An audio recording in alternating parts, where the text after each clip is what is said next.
नमस्कार, मैं हूं आशीष चित्रांशी और आप देख रहे हैं the news launcher. Hot topic with Hemant Atri. Control room Hemant भाई को ले आइए स्क्रीन पर फटाफट। स्वागत है हेमंत भाई आपका। आपके यहाँ एक कहावत है, हरियाणा में अक्सर जब गया तो सुना कहावत कि हमारी छोरियां छोरों से कम है के।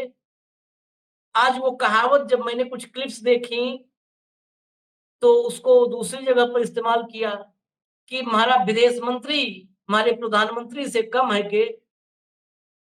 मोदी जयशंकर से कम बिल्कुल नहीं। अब तो आगे निकल गए हैं, भारी पड़ रहे हैं।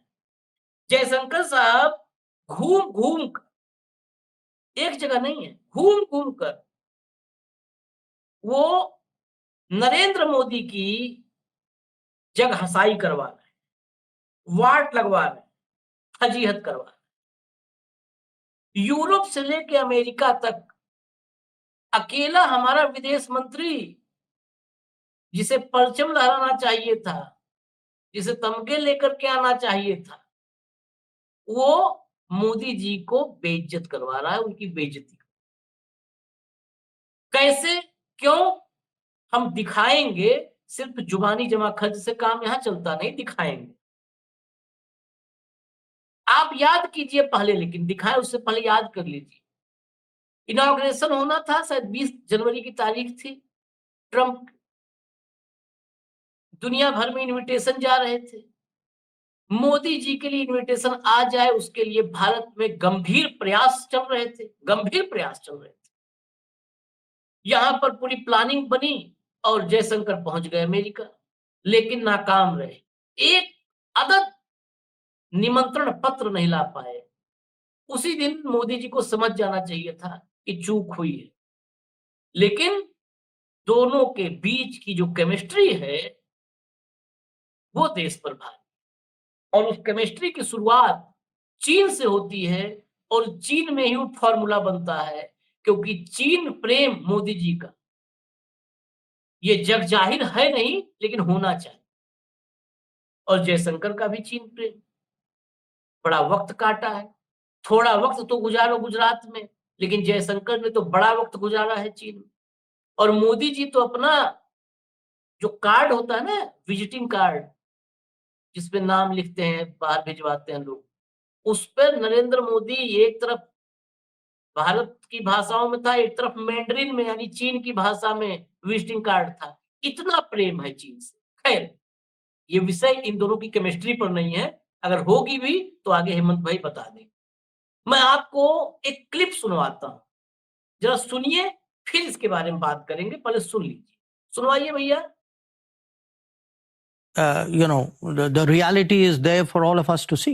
It's not just in America that sectors have been wiped out and jobs have been lost. It's happened in my country as well. And I can tell you the very strong feelings about it.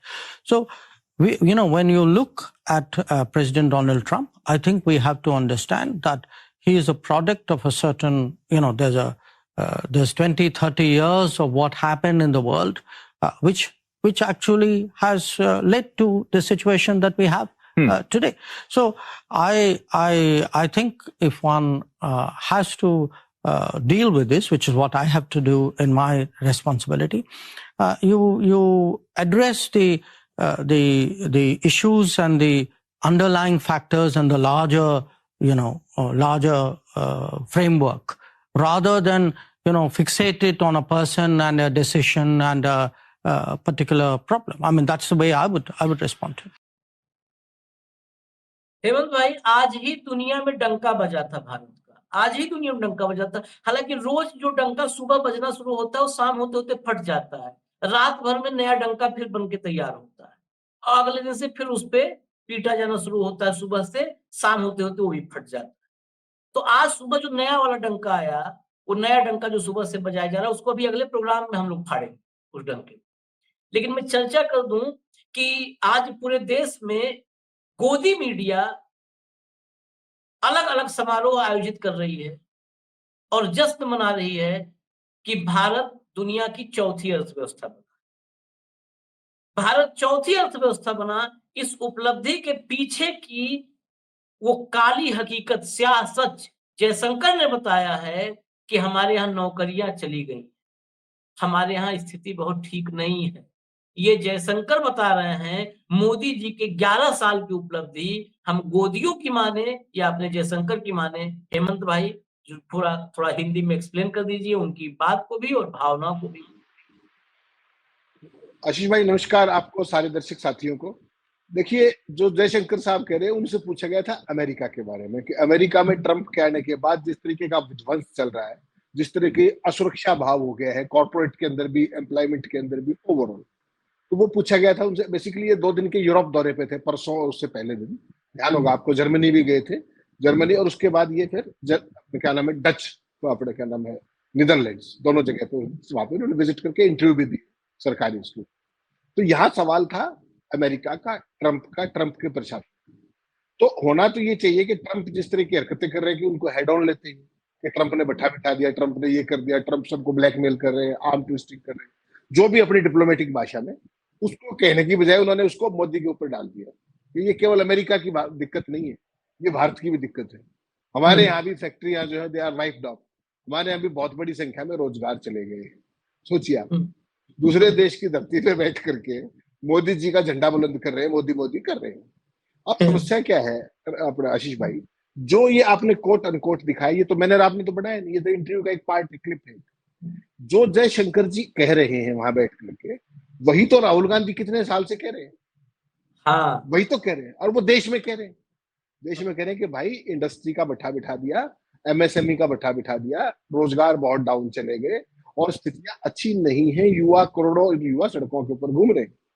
लेकिन मोदी के विदेश मंत्री जब ये बात विदेश की धरती पे स्वीकार करें तो मोदी मोदी हो रही है लोगी मीडिया के अंदर। और अगर राहुल गांधी देश में भी अगर अपने जो बेरोजगार साथी हैं, युवा हैं, उनसे इंटरेक्शन के दौरान ये बात कह दी कि भाई एमएसएमई को खराब कर दिया इसने, जीएसटी ने, तमाम चीजों ने, मोदी सरकार की नीतियां अपने 2 उद्योगपतियों के लिए है, तो उनके खिलाफ देशद्रोही और सारी चीजें हो जाती। ये जो बात इन्होंने कही, बेसिकली ये सवाल फोकस था अमेरिका के ऊपर और अमेरिका की लीडरशिप के अंदर, जिस तरीके से ट्रंप के दौरान में वहां पे काम हो रहा है, बाकी देशों के साथ जो कुछ हो रहा है, उसके इंटरनेशनल इम्पैक्ट क्या हो रहे हैं।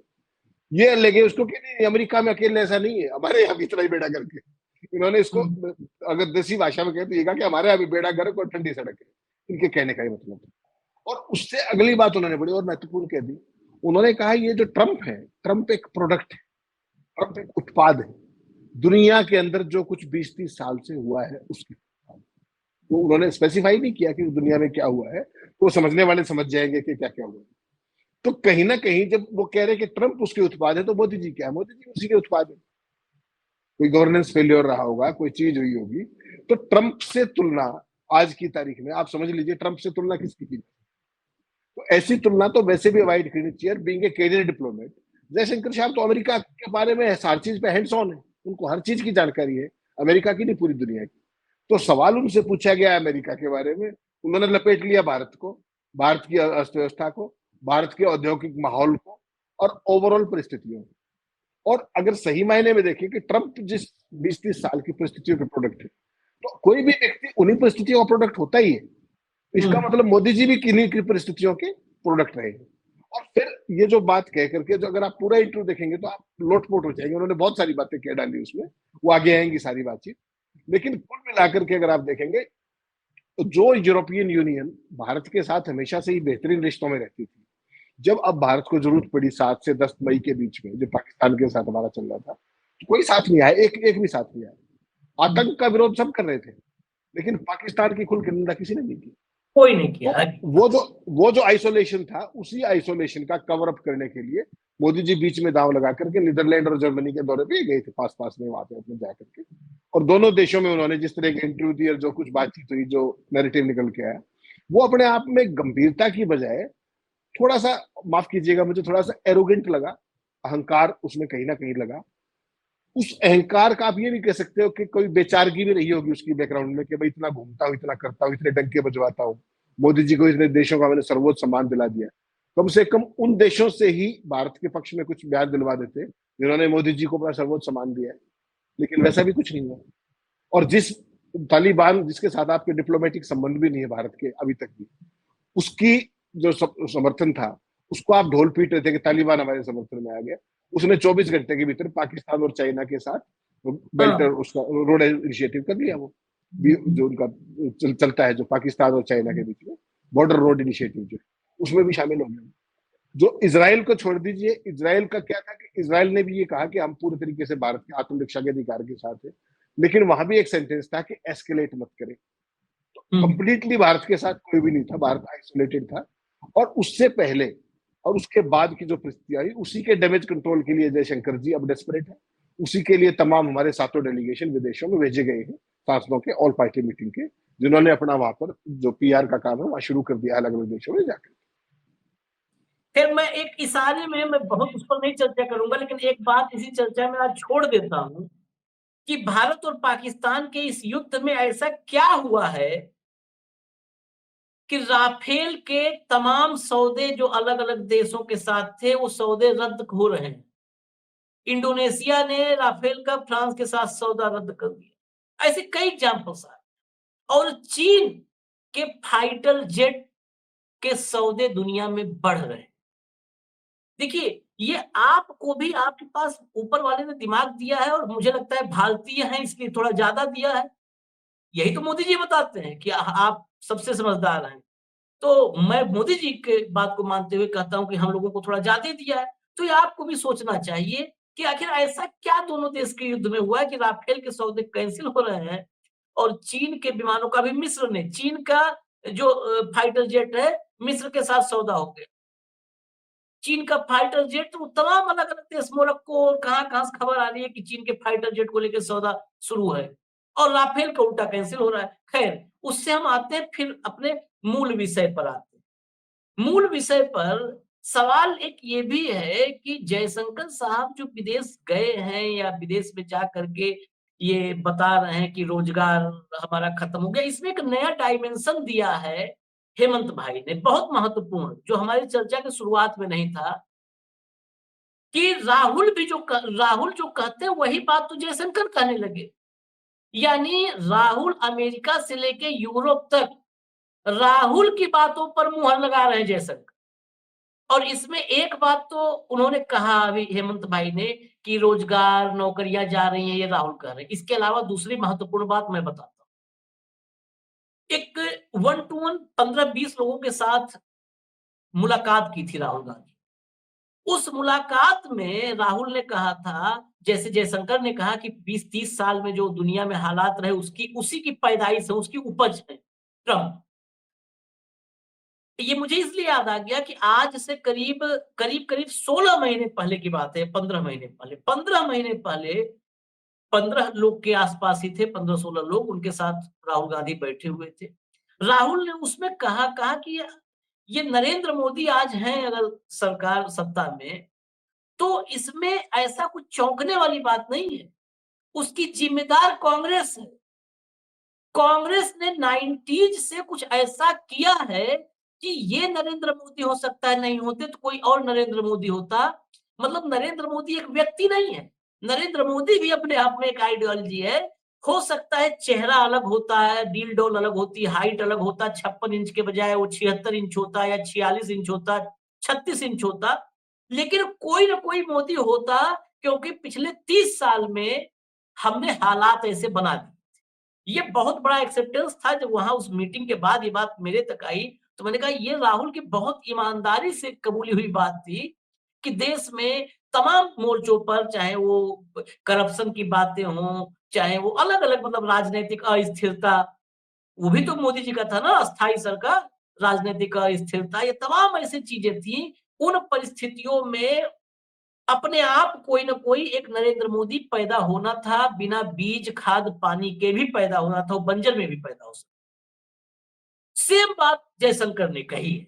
इसीलिए मैं कह रहा, जब ये आपने एक बात कही हेमंत भाई ने, तो मुझे याद आया कि हाँ, ये तो कई मोर्चों पर जो बात उन्होंने की, 2 बात की इस क्लिप में, दोनों बात राहुल की बातों पर मुहर है।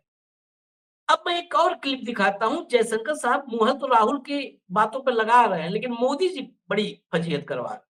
एक क्लिप और दिखाइए जरा, एक क्लिप और दिखाइए। Where was the US in this process? Well, the US was in the United States. I mean, obviously there were US, Secretary of State Rubio and Vice President Vance had called up. Rubio had spoken to me. Vance had spoken to our Prime Minister. They had their view, and they were talking to us, and they were talking to Pakistanis, as indeed were some other countries. Yeah. देखिए, इसमें 2 part हैं। एक तो where was US was in USA, ठीक है, पहला part. दूसरा part, चलिए वो पहला पार्ट तो हाथ से में ले सकते हैं, लेकिन और गंभीर दूसरा पार्ट था। जितनी बातें हुई हैं, एक बार जयशंकर ने कहा था कि मैंने पहले बता दिया था बिफोर, तो अब तक हंगामा है उस पर कायम, सवाल कायम। जितनी बातें हुई कि सीज फायर में क्या था क्या नहीं था, अगले हिस्से में उन्होंने सब बताया कि हमसे मार्को रूबियो बात कर रहे थे, अमेरिका बात कर रहे थे, सिर्फ वो मतलब अमेरिका हमसे बात कर रहा था, ये वो, उधर पाकिस्तान से भी बातचीत चल रही होगी, ये वो सारा कुछ, मतलब अमेरिका कुल मिला जुला के भारत पाकिस्तान के तनाव के बीच एक ऐसा ध्रुव था, एक ऐसी शक्ति थी जो उसमें कंटिन्यू एक्टिव थी। तो सीज फायर में भूमिका अमेरिका की जो थी, उस पर भी जाने अनजाने, डायरेक्ट इनडायरेक्ट बहुत कुछ इशारा कर गए। हेमंत भाई, जरा आप इस पार्ट पे भी आइए। आशीष भाई, मैं तो आपको पहले दिन से एक बात कह रहा हूँ, पहले दिन से, कि जो ओवरऑल डिप्लोमेसी के फ्रंट पे अगर आप देखेंगे पिछले 11 साल में, और खासतौर पे मोदी जी की अपनी एक इवेंट बाजी और वो सब ठीक है उनका अपना, जयशंकर तो चूंकि एक कैरियर डिप्लोमेट है, वो तो इन सारी चीजों की गंभीरता को समझते हैं कि किस देश के साथ हमारा हिस्टोरिकली क्या रहा है, क्या नहीं रहा है। लेकिन उस सब के बावजूद भारत जिस तरीके से आइसोलेट हुआ, उसमें एक बात तो आपको मानना ही पड़ेगा कि Jaishankar as a foreign affair minister ना केवल एम्बेरसमेंट साबित हुए हैं, बल्कि लाइबिलिटी भी साबित हुई एक तरीके से। और लगातार इस मामले को आप देखिए क्या मामला है कुल मिलाकर के। जो यूएस वाली बात आपने ठीक कहा, मजाक की बात है पूरी दुनिया, हालांकि डॉगी चैनल जो है वो इसको भी कह रहे हैं कि ये कह करके जयशंकर ने कि यूएस वाज इन यूएसए, उन्होंने औकात दिखा दी ट्रंप को। ऐसा नहीं है, ये केवल एक पर्सनल एरोगेंस है, उससे आगे कुछ नहीं। लेकिन जो अगली महत्वपूर्ण बात है, मैं उससे भी अगली आपको एक चर्चा में मैंने बताया था कि जिस दिन ये पहलगाम का नरसंहार हुआ था, उस दिन मोदी जी यूएई के अंदर थे, आपको ध्यान है।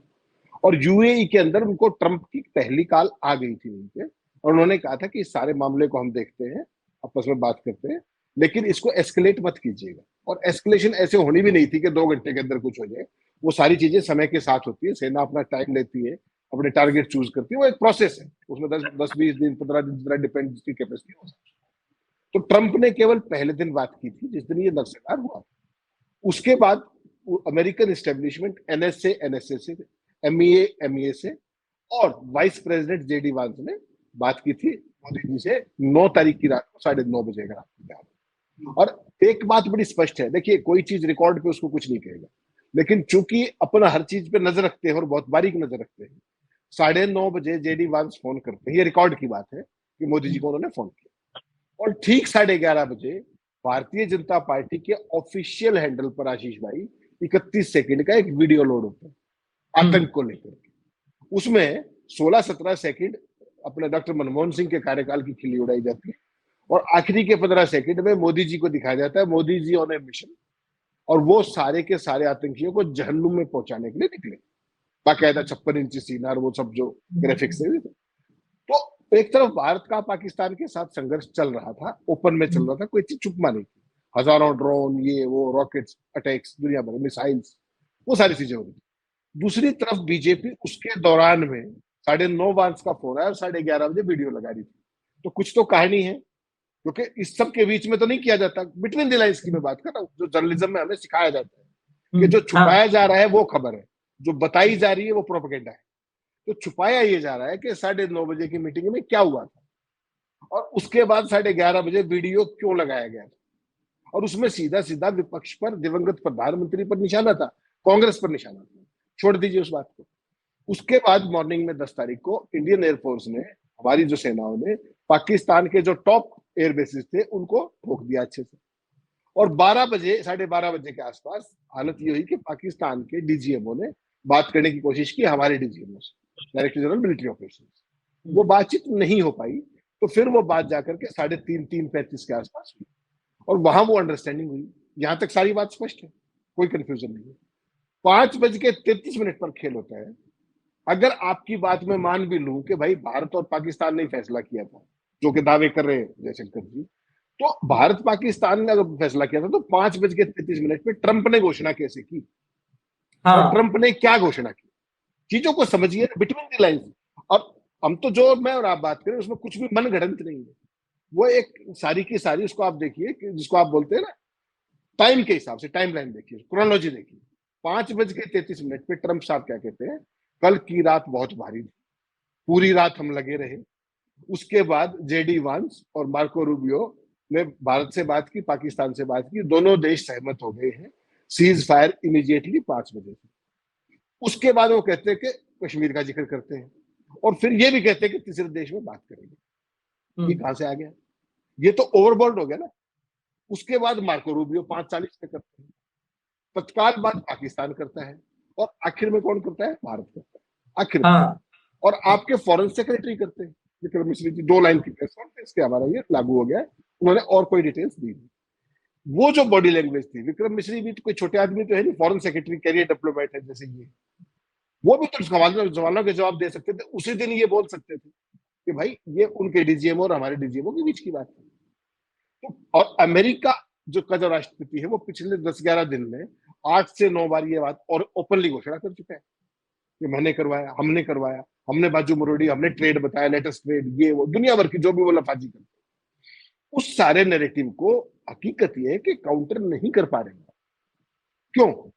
क्योंकि कोई रग ऐसी दबी हुई है जो आप अमेरिका की आंखों में आंख डाल करके नहीं बता सकते कि आप हमारे मामलों में क्यों बीच में दखल दे रहे। मेरा और आपका झगड़ा हो रहा है, हमें रुकवाने के लिए 10 साथी आ सकते हैं, कोई बड़ी बात नहीं, लेकिन झगड़ा खत्म हो गया ये मैं और आप डिसाइड करेंगे या कोई तीसरा करेगा। ये मैं लेमन की भाषा में बात कर रहा हूँ कि झगड़ा हमारा है, चाहे वो सारे लोगों ने मध्यस्थता की होगी, अच्छी बात है, करते ही कोई कोई, सारी दुनिया के लोग बात करते ही तनाव ना फैले, कौन चाहता है नहीं तनाव फैले। नहीं, तीसरा करता है, तीसरा करता है। हम झगड़े हम लोग बड़ा, मैं व्यवहारिक एग्जाम्पल, तीसरा भी करता है। तीसरा तब करता है हमारा दोनों का, हमारा आपका झगड़ा हो, तीसरा दादा हो, कहे दोनों समझ जाओ, मैं जाके बोल दे रहा हूँ कि झगड़ा खत्म है। इसके बाद झगड़ा किए तो दोनों समझ लेना, दोनों अपना अपना गाल बचा लेना, फिर और पीठ होता है। ऐसा भी होता है जो एकदम दादा होता है, कहता हम बता दिए दोनों को, हम जाके बोल दे रहे झगड़ा इनका खत्म हो गया है, इसके बाद करते नहीं नजर आओ, तो जाके बोल देता है। और आपने बहुत सही बॉडी लैंग्वेज पर कि सबने अपना ट्वीट से लेकर के सब जगह के टॉप लेवल से आ गया, और भारत में फिर 2 मिनट की प्रेस कॉन्फ्रेंस हुई। उस जीत का जश्न तो तत्काल प्रेस कॉन्फ्रेंस में मनाया जाना चाहिए था कि पाकिस्तान की तबाही के बाद हमने अब सीज फायर के लिए हमने कहा चलो कर रहे हैं, हमने तबाही मचा दी, पाकिस्तान घुटनों पे आया, रेंगते आया, कुछ भी नहीं बताया, कुछ भी नहीं बताया।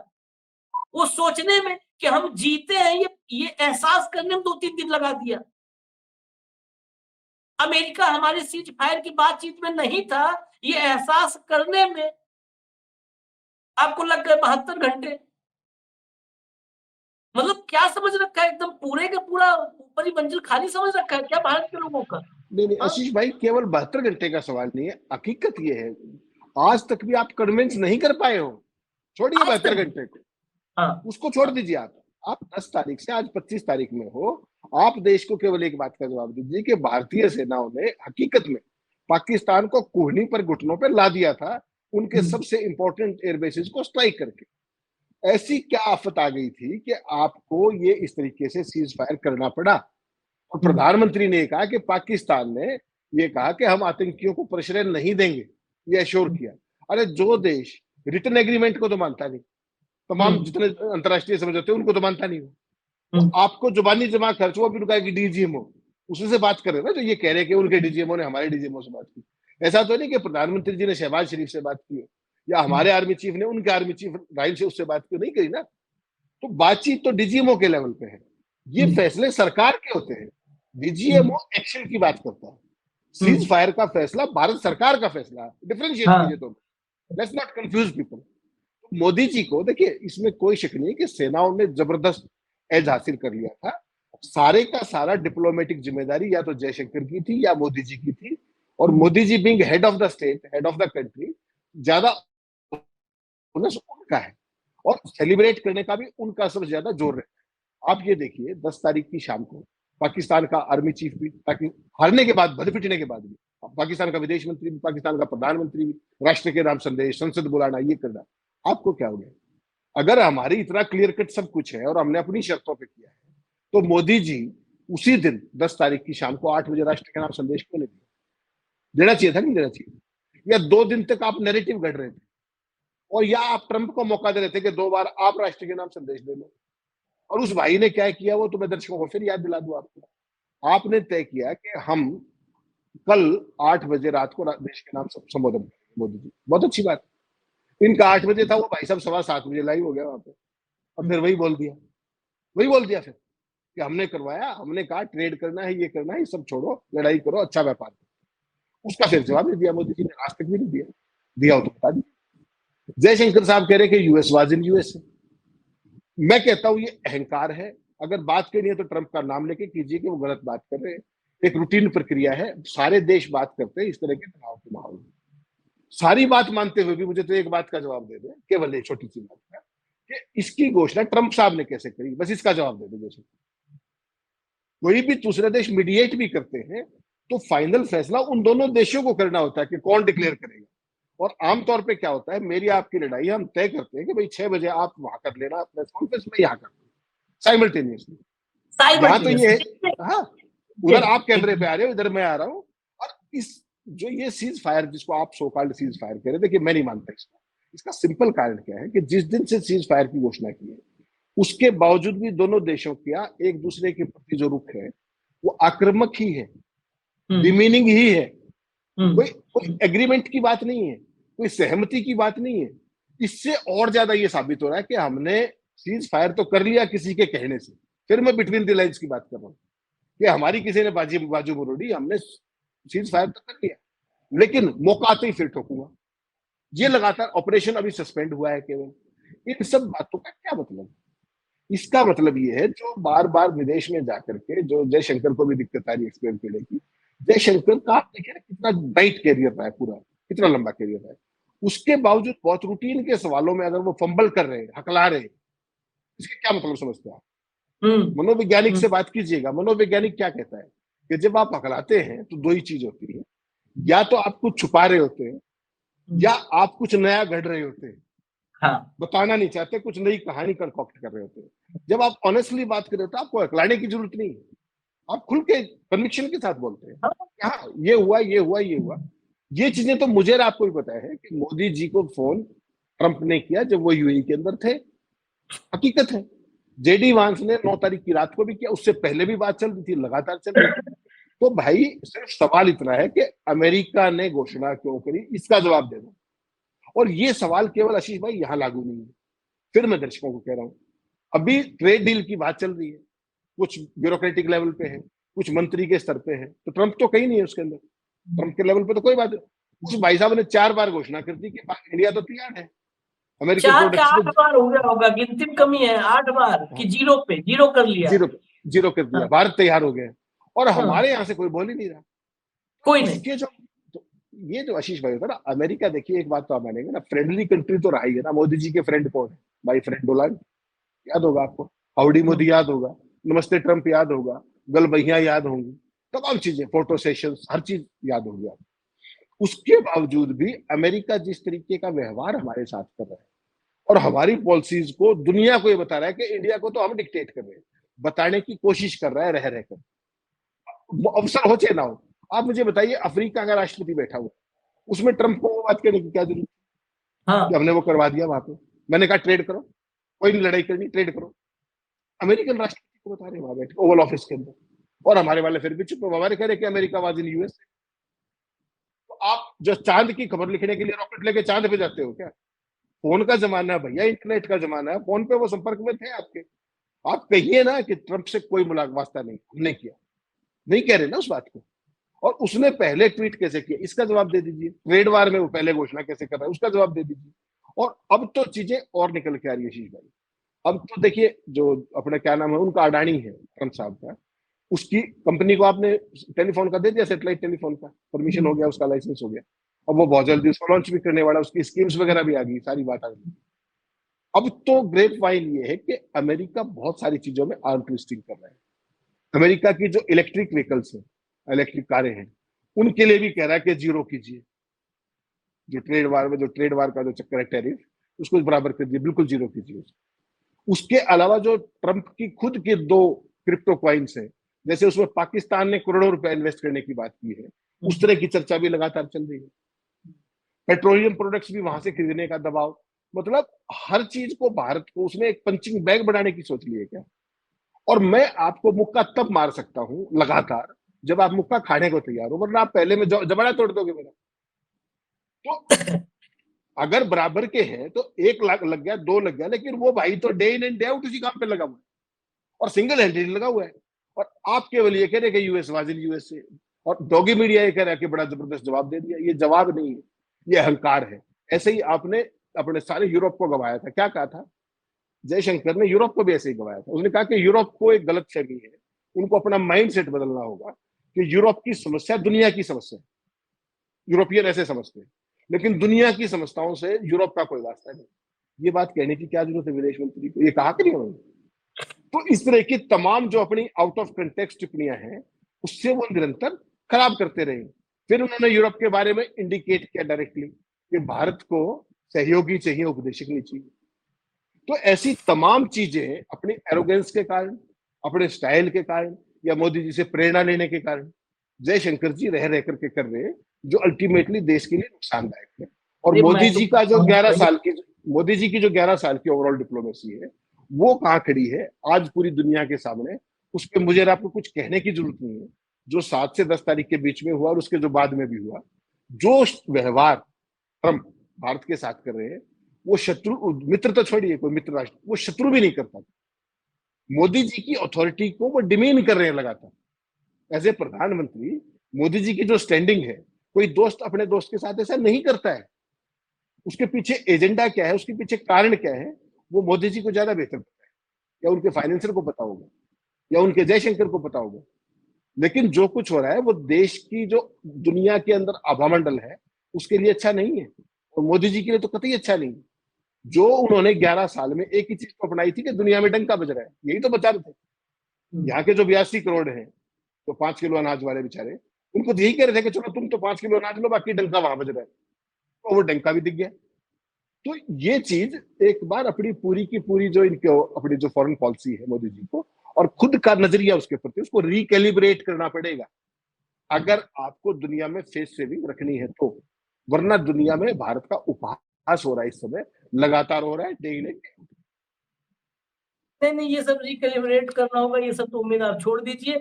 जो अहंकार है, ये अहंकार भी नहीं है। ये अहंकार, मैं तो चाहता हूँ कि अहंकार रहे इतना। भारत का प्रधानमंत्री और विदेश मंत्री में इतना अहंकार हो कि ट्रंप उसके अहंकार की ज्वाला भस्म हो जाए। लेकिन वहां तो चेहरा उड़ जाता है एकदम। देखा था ना प्रेस कॉन्फ्रेंस में, जो व्हाइट हाउस में मोदी जी और साथ में खड़े थे, वो इनका भी सवाल वो ले रहा था। वहां भी नहीं कह पाए थे, नहीं रुको भाई ट्रंप, मैं बोलता हूँ ना। वो कह रहा है एप्पल वाले को, बनाओगे भारत में इतना ठोकूंगा ना टैरिफ। मतलब आप सोचो, वो तो स्पेशली टारगेट पे लग रहा है, इंडिया को ले रखा है कि इंडिया को सबसे पहले। और ये टारगेट पे क्यों, जो आपने एक बीच में चर्चा की, वो दुनिया को ये दिखाना चाहता है कि 143 करोड़ वाला देश हमारी मुट्ठी में। ये छोटे प्लेयर्स को, दुनिया के तमाम छोटे प्लेयर्स को दिखाना चाहता है। ये होता है साइकोलॉजिकली, उसको लगता है कि इससे वो बाकी दुनिया पर जो है अपना मजबूत पकड़ बना पाएगा कि 143 करोड़ वाला देश उसकी मुट्ठी में है। वो बार-बार ये साबित करना चाहता है दुनिया में। मुझे निजी तौर पर यही लगता है हेमंत भाई, कि दुनिया में तमाम छोटे देश जो हैं, 1.5 करोड़ 2 करोड़ की आबादी वाले, उनको दिखाना चाहता है कि देखो तुम कहाँ पे, मतलब हम हमारे जो है हमसे उलझ रहे हो, या हमारी बातों को नाफरमानी कर रहे हो। सोचो 143 करोड़ की स्ट्रेंथ जिस देश की है, वो हमारी मुट्ठी में, सब फैसले उसके हम करते हैं। तुम भी अपने सारे फैसले हमारे हवाले करो, सॉवरेनिटी अपनी हमारे हवाले कर दो। ये वो दुनिया को बार-बार दिखाना चाहता है। लेकिन हम क्या दिखा रहे हैं? हम यहाँ पर अपने चुनावी समीकरण सेट करने के लिए अंधभक्तों को अपने वो 56 इंच वाला एक नैरेटिव दिखा रहे हैं। लहू में बहता सिंदूर दिखा रहे हैं। है? चलिए देखिए अभी आगे-आगे ये ऐसे लोगों का जो असली किताब है ना, वो खुद ही लिख देते हैं। जयशंकर उसका पहला पन्ना, दूसरा पन्ना, तीसरा पन्ना, कई पन्ना लिख चुके हैं। बस क्लोजिंग रिमार्क्स उस पे जो है वो मोदी जी लिख देंगे। ये जो है डायरी कंप्लीट हो जाएगी, ये आप लोग मान लीजिए। लेकिन मानने से पहले आपको ये जानना पड़ेगा कि देश में क्या हो रहा है, दुनिया में क्या हो रहा है और भारत में क्या हो रहा है। वो जानिए गंभीरता से प्रोग्राम्स देख करके। अगर आपको हमारी बातों पर संदेह है, डाउट है, तो उसको क्रॉस चेक करिए। अंधभक्त दुनिया में किसी के नहीं बनिए। दुनिया में जिस देश में अंधभक्त नहीं होते हैं वही देश दुनिया में विश्वगुरु बन सकता है। अंधभक्तों वाला देश कभी विश्वगुरु नहीं बनता है, न बना था, न बना है, और न कोई ऐसा देश विश्वगुरु बन पाएगा जहां अंधभक्तों की फौज होगी। वो व्यक्ति पूजक होंगे, वो एक व्यक्ति के लिए अपने देश को पीछे कर देंगे, किनारे कर देंगे, कहेंगे यही पहले व्यक्ति बचाओ, देश तो बाद में बचेगा। तो आप तय कर लीजिए, देश बचाना है या व्यक्ति बचाना है। हम फिर ऐसे ही सवालों के साथ आएंगे। हेमंत अत्री हमारे साथ होंगे, कार्यक्रम ही होगा हॉट टॉपिक विद हेमंत। नमस्कार।